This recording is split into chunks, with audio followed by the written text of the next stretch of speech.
Hey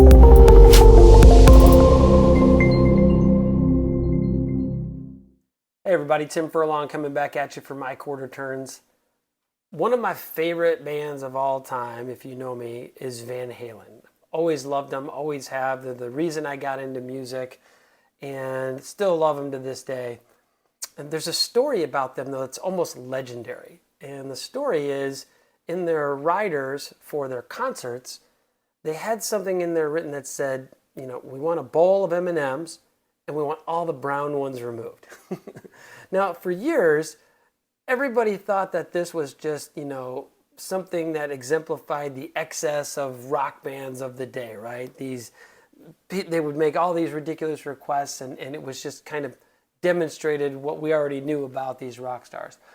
But I later learned that there was a reason for that. So as the band started getting more popular, their shows started getting bigger and bigger, and that meant they had to deliver more and more from the live show. And that also meant they would add pyrotechnics. Now, remember, this is the 80s, so they were doing, pyrotechnics inside of arenas, and they didn't have digital technology, they didn't have wireless technology. This was dangerous.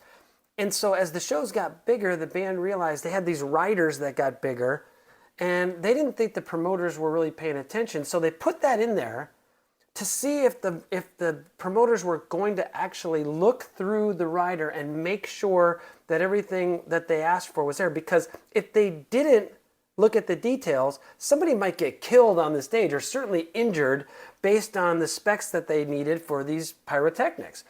And so every time they showed up in the band room, if they saw brown M&Ms, they realized, wow, this is not someone that's paying attention. We got to be extra careful on the stage.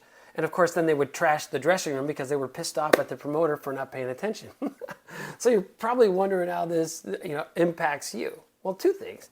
Number one, I think we know success lies in the details, right? Those little things that we think aren't important are very important. And you know me, little things that have a big impact, that's a quarter turn. I think that's obvious. Number two, though, is that what we first think about a story isn't always the case. Sometimes we got to dig a little bit deeper to find out the true meaning. And so making assumptions in leadership, I can tell you, is probably the biggest mistake you can make and will probably get you into the most trouble. So here's to you and your continued success and removing those brown M&Ms one quarter turn at a time.